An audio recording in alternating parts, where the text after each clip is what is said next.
Welcome back to Grimverse History, where we uncover the strange and forgotten sides of history.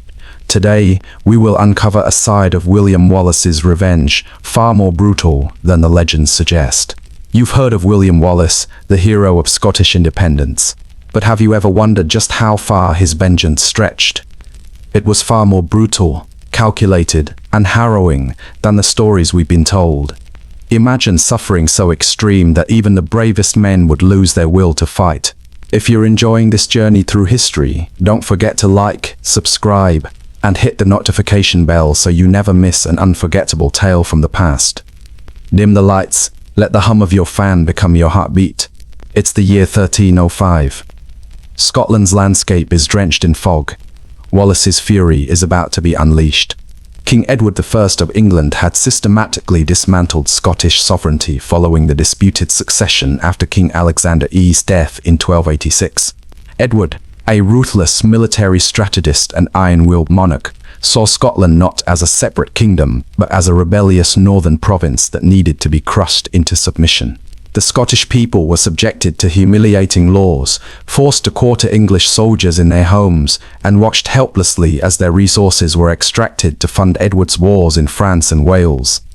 By the spring of 1297, the situation had become unbearable. English officials governed with impunity, using violence and intimidation to maintain control. Among these officials, one man stood out as particularly hated: Hugh Cressingham, Edward's treasurer in Scotland. Cressingham was a corpulent, arrogant clergyman who took sadistic pleasure in his role as chief tax collector. He squeezed the Scottish people mercilessly, confiscating grain, livestock, and whatever wealth he could extract to fill Edward's coffers. He was the living embodiment of everything they had come to hate about English rule. Against this backdrop of oppression and despair, William Wallace emerged. But who was this man who would become Scotland's most legendary rebel? Wallace was not a great nobleman or a knight of high standing. He was a minor landowner, a member of the lower nobility, with no significant political power or military resources. We know he was born around 1270, possibly in Elderslie in Renfrew, or perhaps in Ellerslie in Ayrshire. By May 1297, William Wallace had killed the English sheriff of Lanark and ignited a flame of rebellion that would consume Scotland. Wallace's early actions were audacious and brutal. After killing Sheriff William Heselrigg in Lanark, he didn't flee or hide. Instead, he gathered followers and began systematically attacking English positions. His methods were unconventional, born not from formal military training, but from desperation and cunning. He avoided pitched battles where English heavy cavalry and trained men-at-arms held the advantage. Instead, he used ambush, surprise, and intimate knowledge of the Scottish terrain to strike at vulnerable targets. His forces attacked supply convoys, burned English-held castles. Each success brought more recruits to his banner. Dispossessed farmers, younger sons of nobles with nothing to lose, outlaws, and men driven by sheer hatred of the occupation flocked to join him. By summer 1297, Wallace commanded a force of several thousand men, though most were poorly equipped and untrained in formal warfare. What they lacked in armor and discipline, they compensated for with rage and desperation. The Scottish resistance in 1297 was not limited to Wallace alone throughout the country. Nobles and commoners alike had begun to resist English rule. In the north, Andrew de Moray, a young nobleman, had escaped from English custody and raised rebellion in the Highlands. In an unusual alliance that bridged class divides, Wallace and de Moray joined forces in August 1297. Their combined army represented something unprecedented in medieval Scottish warfare, a force that united commoners and nobles, lowlanders and highlanders behind a single cause. They positioned themselves near Stirling, where they knew the English would have to come. Stirling Castle controlled the main route into the Scottish Highlands, and its strategic importance made it an inevitable battleground. King Edward, occupied with military campaigns in Flanders, delegated the suppression of the Scottish rebellion to his commanders in the north. The Earl of Surrey, John de Warenne, was appointed to lead the English response. Surrey was an experienced but aging commander, a veteran of Edward's Welsh campaigns who had grown comfortable in his position of authority. Alongside him marched Hugh Cressingham, whose position as treasurer gave him authority over the campaign's finances. Cressingham's presence in the army was partly practical. Edward wanted his treasurer to personally oversee the expenditure of funds, but it was also symbolic. Cressingham's participation was meant to demonstrate English dominance, to show that even a corpulent unarmed clergyman could march safely through rebellious Scotland under the protection of English arms. The irony of this decision would soon become apparent in the most horrific way possible. The English army that marched north in September 1297 was formidable by any standard. Contemporary sources vary on its exact size, but it likely numbered between 8,000 and 10,000 men, including heavy cavalry, professional men-at-arms, and Welsh archers. These were not raw recruits, but experienced soldiers who had fought in Edward's continental wars. Their equipment was the best medieval warfare could provide: horses bred for battle, armor of mail and plate, shields, lances, swords, and the fearsome English longbow. They marched with supreme confidence, expecting the Scottish rebels to either flee at their approach or be quickly crushed in battle. Mayor Chronicles record that Cressingham was particularly eager to bring the rebels to battle, arguing against any delay or negotiation. He wanted a quick, decisive victory that would restore English authority and allow him to return to collecting taxes. This arrogance would prove fatal, not just for Cressingham personally, but for thousands of English soldiers who trusted in the invincibility of their arms. The landscape around Stirling in September 1297 was crucial to everything that followed. The area was dominated by Stirling Castle, perched on a volcanic crag that commanded views for miles in every direction. Below the castle, the River Forth meandered through flat, marshy ground before narrowing at a crucial crossing point, a wooden bridge barely wide enough for two horsemen to ride abreast. This bridge was the only practical way for a large army to cross the river and advance northward into the Highlands. The alternative was to ford the river several miles downstream, but this would require a lengthy detour through difficult terrain. The ground on the north side of the bridge was particularly treacherous, a flat floodplain that turned to marsh with any rain, crisscrossed by streams and bogs that could swallow a man or horse. It was exactly the kind of terrain that medieval heavy cavalry dreaded, where their weight and armor became liabilities rather than advantages. Wallace and de Moray had arrived at Stirling days before the English army. Their scouts had surveyed the ground, knowing they couldn't win a conventional battle. What they saw was an opportunity. The bridge created a natural choke point, and the marshy ground on the north side would prevent the English from deploying their forces effectively once they crossed. The Scottish commanders positioned their army on the slopes of Abbey Craig, a hill that overlooked the bridge from the north. From this vantage point, they could watch the English preparations and time their attack perfectly. They didn't have to defeat the entire English army. They only needed to destroy the portion that crossed the bridge before reinforcements could arrive. It was a plan born of desperation, but executed with brilliant tactical awareness. The Scots would use the terrain as a weapon, turning the English army's strengths into fatal weaknesses. When Surrey's army arrived on the south bank of the Forth on September 10, the English commanders faced an immediate decision. The bridge was clearly a dangerous crossing point, and Scottish forces were visible on the heights beyond. Some of Surrey's subordinates, including a Scottish knight named Richard Lundy, urged caution. Lundy reportedly offered to lead a force to a ford 2 miles upstream, where they could cross safely and outflank the Scottish position. But this would take time, and time meant money. Cressingham, ever focused on the cost of maintaining an army in the field, argued vehemently for an immediate assault across the bridge. He allegedly said that there was no point in prolonging the campaign and wasting the king's revenues when the rebels could be crushed in a single morning. Surrey, whether convinced by Cressingham's arguments or simply weary of debate, agreed to force the crossing. The decision to cross at Stirling Bridge has been analyzed by military historians for centuries as one of the most catastrophic tactical blunders of medieval warfare.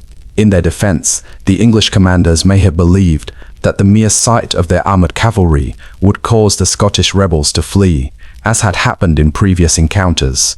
Medieval warfare often hinged on morale, and poorly equipped rebels frequently broke and ran when faced with charging knights.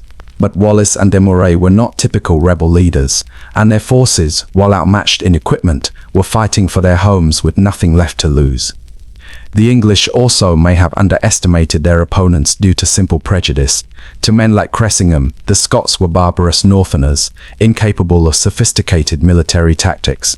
The idea that these rebels might have planned a trap simply didn't fit with the English perception of their enemies. On the morning of September 11th, the English began their crossing. The bridge could only accommodate 2 or 3 men abreast, so the crossing was painfully slow. First came the vanguard of cavalry, proud knights in full armor, mounted on war horses. Behind them came men-at-arms on foot, carrying spears and shields. The process took hours.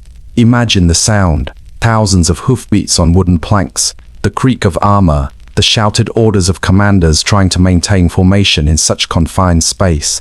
The Scottish forces on Abbey Craig remained motionless, making no move to contest the crossing.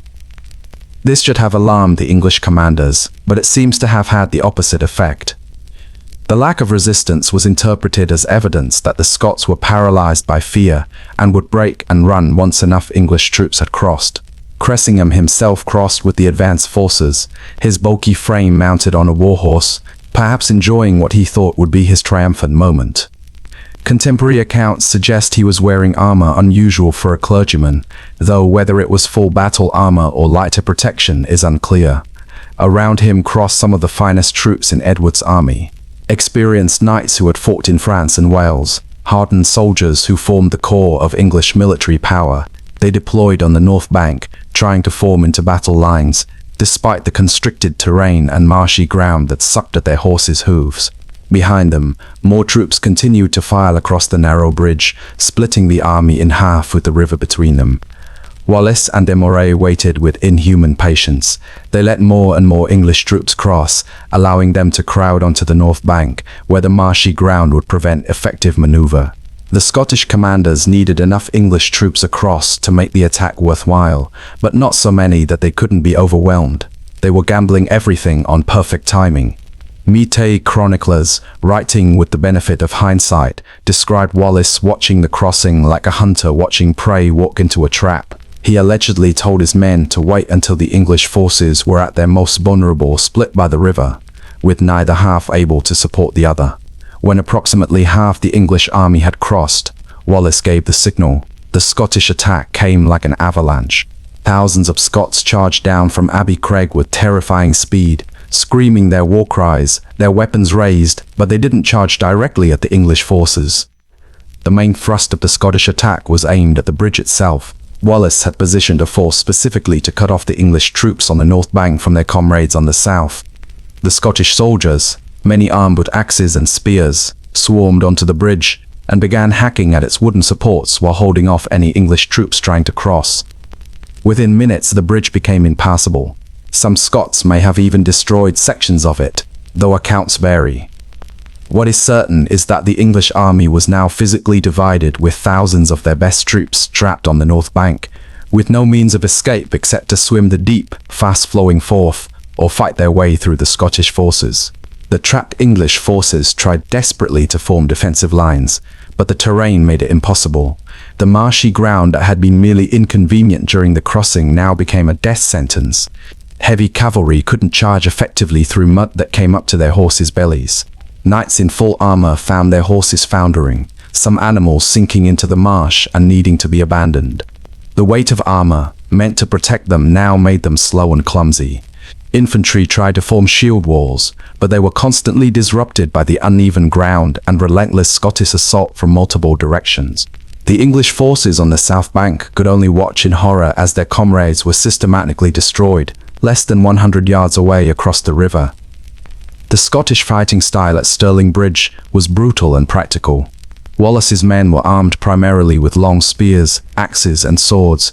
They couldn't match the English in armor or horsemanship, but in close quarters combat on terrible ground, these advantages evaporated. Scottish spearmen worked in groups, surrounding English knights and pulling them from their horses. Once a knight was on the ground, his armor became a liability. The joints in plate armor, designed to allow movement, were also weak points. Scottish soldiers drove daggers through gaps in armor at the armpit, groin, and neck. They used axes to dent helmets and stun opponents before finishing them with knife thrusts. The sound must have been nightmarish. The screams of dying men and horses, the clash of metal on metal, the wet-sucking sound of bodies falling into mud, the shouted Gaelic war cries of the Scots, mixed with the desperate cries in Norman French and English. Hugh Cressingham, the hated treasurer, was among those trapped on the north bank. As a non-combatant clergyman, he was likely near the rear of the English formation. But the Scottish assault was so total that nowhere on that blood-soaked ground was safe. Accounts of Cressingham's death vary, but all agree on the essential facts. He was pulled from his horse, probably by Scottish spearmen working together to bring down the mounted rider. Once on the ground with Scottish soldiers swarming around him, he would have been quickly killed. Some chronicles suggest he tried to surrender, offering ransom as was customary for prisoners of rank, but the Scots were not interested in ransom. They were interested in revenge. The defeat at Falkirk shattered Wallace's position as guardian of Scotland. He resigned, or was forced from power, replaced by Scottish nobles who believed they could negotiate better terms with Edward. Wallace himself disappeared from the historical record for several years, possibly travelling to France to seek support from the French king, Scotland's traditional ally. Some accounts place him in Norway or Rome, desperately seeking international support for Scotland's cause. What is certain is that he continued to be a wanted man, hunted by the English with a substantial price on his head. Edward never forgot Stirling Bridge or the humiliation of Cressingham's fate. He wanted Wallace captured alive, not for a quick execution, but for public punishment that would serve as a warning to any future rebels. The years between 1298 and 1305 saw Scotland's struggle continue under different leaders. Robert the Bruce and John Comyn, rival claimants to the Scottish throne, led the resistance, sometimes together and sometimes in competition with each other. There were victories and defeats, peace negotiations, and renewed warfare. Through all of this, Wallace remained a fugitive and a symbol. His name was invoked by other rebel leaders, and songs and stories about Stirling Bridge kept alive the memory that English power could be challenged. But the reality was that Wallace, the common-born soldier, had been pushed aside by the great nobles who believed they should lead Scotland. Wallace's capture in August 1305 near Glasgow was the result of betrayal. He was seized by men loyal to Sir John de Menteith, a Scottish knight who had made peace with the English. The circumstances of the capture are disputed. Some sources claim Wallace was betrayed during a meeting, while others say he was caught by surprise at night. What followed was inevitable. Wallace was taken in chains to London, transported like a caged animal to be displayed before his enemies. Edward wanted Wallace alive specifically so that he could be tried and executed publicly.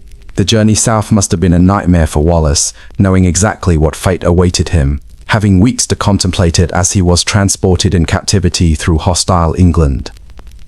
On August 23, 1305, Wallace was brought to Westminster Hall in London for trial. The proceeding was a formality, a piece of theatre designed to give legal cover to what was essentially a political execution. Wallace was charged with treason against King Edward, with murder, arson, and various other crimes. The charge of treason was particularly cruel because Wallace had never sworn allegiance to Edward, so he could not legally be a traitor. When this was pointed out, Wallace reportedly replied that he could not be a traitor to a king he had never acknowledged, but the outcome was never in doubt. Wallace was convicted and sentenced to be hanged, drawn, and quartered, the most severe punishment in English law reserved for traitors. Cressingham's brutal treatment exemplified the depth of Scottish rage and desire for revenge. His death was not swift, but a slow, deliberate act of desecration. It was not just about military victory, but a symbolic statement to the English, a message about the cost of occupation and oppression. Wallace's tactics, though controversial, were born out of a desperate fight for survival. They showed the world that sometimes the weak, using their intelligence and terrain to their advantage, can topple the might of a far stronger enemy yet. The brutality of the event leaves us questioning where the line between heroism and extremism lies. The flaying of Cressingham, though horrific, served as both a psychological weapon and a rallying cry for future rebellion. The tale of Stirling Bridge, with its fierce vengeance, raw emotions, and relentless courage, remains etched in history as a crucial moment in the Scottish struggle for freedom. Wallace, with all his flaws, has become a symbol, not just of rebellion, but of the will to fight against an overwhelmingly powerful enemy. He fought not only for victory, but for the very soul of Scotland. In a world where history is often sunlight to make it palatable, The real story of Stirling Bridge, the mud, blood and despair, yet one that remains uncomfortable yet undeniable. As we reflect on this moment in history, let us remember the true cost of war and the sacrifices made for freedom. The flames flicker gently, casting soft shadows across the room. You feel the warmth of the fire, the quiet hum of the world outside, and yet the echoes of history linger. William Wallace's story, so fierce and tragic, unfolds like a dream of rebellion, of vengeance. The coldness of the battlefield, the roar of the Scots as they charge. Gan, you hear it. If you found this journey through history compelling, gently like, share and subscribe for more forgotten tales. Whispered in the quiet of the night, goodbye, and we will meet again.